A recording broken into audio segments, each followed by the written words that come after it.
बद्दुआएं, जिन्हें हम आमतौर पर श्राप या कुप्रार्थना के नाम से भी जानते हैं, उनके बारे में कई धार्मिक और सांस्कृतिक मान्यताएं प्रचलित हैं। लोग मानते हैं कि बद्दुआओं किसी के भी जीवन में नकारात्मक प्रभाव डाल सकती है।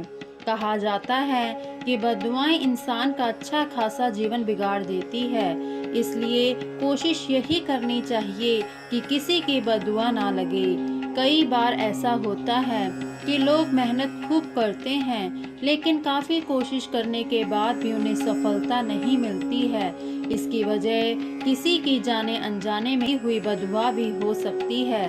बददुआ की वजह से ही कई बार समृद्ध शख्स को भी गरीबी में जीवन जीना पड़ता है।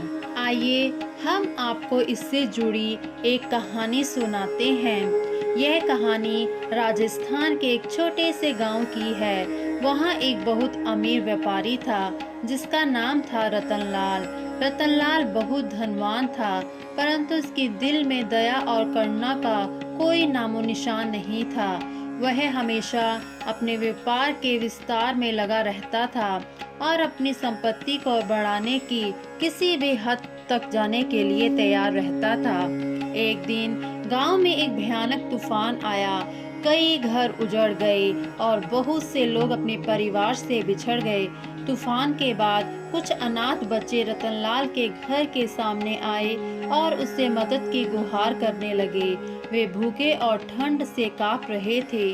बच्चों ने रतनलाल से सिर्फ रोटी और पानी की मांग की, लेकिन रतनलाल ने उन्हें डांटकर वहां से भगा दिया और कहा, मुझे तुम्हारी भूख से कोई मतलब नहीं है। यहाँ से जाओ और मरने के लिए कोई और जगह ढूंढो। बच्चे रोते हुए वहां से चले गए, लेकिन उनमें से एक छोटे बच्चे ने रतनलाल की ओर देखा और कहा, तुम्हारे पास सब कुछ होते हुए भी तुम्हारे दिल में हमारे लिए कोई जगह नहीं है। भगवान तुम्हें इसका फल अवश्य देगा। तुम्हारा जीवन भी हमारी तरह बर्बाद हो जाएगा। उस दिन के बाद रतनलाल के जीवन में अजीब घटनाएं घटने लगी। उसका व्यापार अचानक घाटे में जाने लगा। जिस लोगों पर उसने भरोसा किया था वे उसके खिलाफ हो गए। उसका स्वास्थ्य भी धीरे धीरे बिगड़ने लगा। उसकी संपत्ति और प्रतिष्ठा धीरे धीरे खत्म होने लगी। कुछ ही महीनों में वह जो एक बार गांव का सबसे अमीर आदमी था, कंगाल हो गया। रतनलाल को याद आया कि उस दिन अनाथ बच्चों ने उसे बद्दुआएं दी थी। उसने सोचा कि यह शायद उनकी बद्दुआ का ही असर है। पछतावे में डूबा वह उन बच्चों को ढूंढने निकला, लेकिन वे उन्हें कहीं नहीं मिले। उसने भगवान से माफी मांगी, लेकिन तब तक बहुत देर हो चुकी थी। इस कहानी से हमें यह सीख मिलती है कि कभी भी किसी की बद्दुआओं को हल्के में नहीं लेना चाहिए।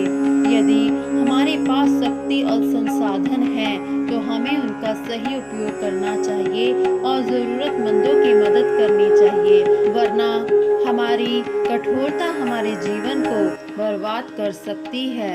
एक बूढ़ा व्यक्ति बात करते वक्त मुझसे बोला, बेटा, कल रात लेटे लेटे मैं सोच रहा था कि जिंदगी में मैंने क्या क्या गलत काम किया है। मैंने कहा, लिस्ट तो काफी लंबी होगी। वे बोले, हाँ, काफी लंबी है। अपनी जवानी के दिनों में मैं शौक से शिकार करता था। एक बार गर्भवती हिरनी को मेरी गोली लगी और वह वहीं तड़फ तड़फ कर मर गई। सालों बाद जब मेरी शादी हुई, घर में विवाद की वजह से मेरी पति ने सुसाइड कर लिया। मौत के समय मेरी पत्नी गर्भवती थी। उसके पेट में मेरे 2 बच्चे थे, वो भी नहीं बचे। उस दिन मुझे समझ आया कि कैसे उस हिरनी की हाय और तड़फ ने मुझे बर्बाद कर दिया। आज मैं अकेला हूँ। वे बोले, दुनिया में बेवजह किसी की हाय और हक का मत लेना, क्योंकि यहाँ एक एक चीज की कीमत चुकानी पड़ती है। दोस्तों, आइए जानते हैं बद्दुआएं कैसे जीवन बर्बाद कर सकती है। जब किसी को लगता है कि उसे बद्दुआ दी गई है तो वह अक्सर मानसिक तनाव और चिंता में घिर जाता है। यह तनाव उसके निर्णय लेने की क्षमता को प्रभावित कर सकता है और जीवन में सफल होने की संभावनाओं को कम कर सकता है। बद्दुआओं का प्रभाव महसूस करने वाला व्यक्ति आत्मविश्वास की कमी से जूझ सकता है, जिससे उसकी कार्यक्षमता प्रभावित हो सकती है। मानसिक तनाव और चिंता का सीधा असर व्यक्ति के शारीरिक स्वास्थ्य पर भी पड़ता है। यह व्यक्ति को बीमारियों की चपेट में ला सकता है, जिससे उसके जीवन की गुणवत्ता में गिरावट आ सकती है।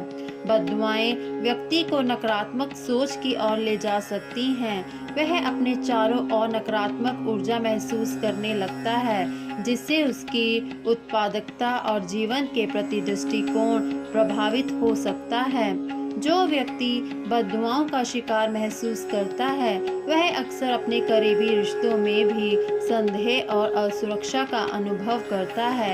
यह संबंधों में खटास पैदा कर सकता है और अकेलापन बढ़ा सकता है। हालांकि बद्दुआएं वास्तव में जीवन को बर्बाद कर सकती हैं या नहीं, यह मान्यताओं और व्यक्तिगत सोच पर निर्भर करता है। कई बार यह सब केवल मानसिक प्रभाव होते हैं, लेकिन यदि व्यक्ति सकारात्मक सोच और आत्मविश्वास बनाए रखे तो वह इनमें आसानी से उबर सकता है।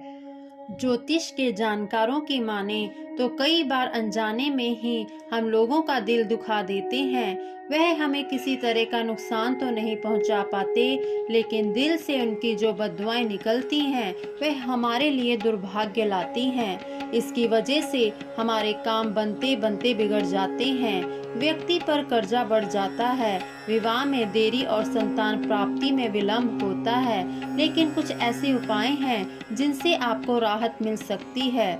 दिल से दी गई बद्दुआओं का शास्त्रों में यूँ तो कोई उपाय नहीं है, लेकिन अगर बद्दुआएं देने वाले शख्स की आप मदद कर देते हैं तो उसका असर खुद ही खत्म हो जाएगा। अगर आप ऐसा करने में सक्षम नहीं हैं तो मंदिर जाएं और भगवान शिव के सामने बैठकर कम से कम 24 मिनट तक शिव शिव का जाप करें। इससे बद्दुआओं का असर खत्म हो जाएगा, साथ ही बाकी दिक्कतों से भी छुटकारा मिलेगा। शुक्रवार की रात को 7 फिटकरी के टुकड़े, थोड़े से काले तेल, 7 साबुत लाल मिर्च, 7 जायफल को एक कपड़े में बांधकर पोटली बना लें। फिर इसको घर में रख लें। अगले दिन सुबह जल्दी उठें और ईश्वर का ध्यान करें। उनसे कहें कि हमारी जिंदगी से तमाम कष्टों और बद्दुआओं को दूर करो, रोग दुख और शोक को घर से भगाओ। इसके बाद किसी सुनसान जगह पर पीपल के पेड़ की जड़ में इस पोटली को दबा दें। इस उपाय से भी बद्दुआओं का असर खत्म हो जाएगा।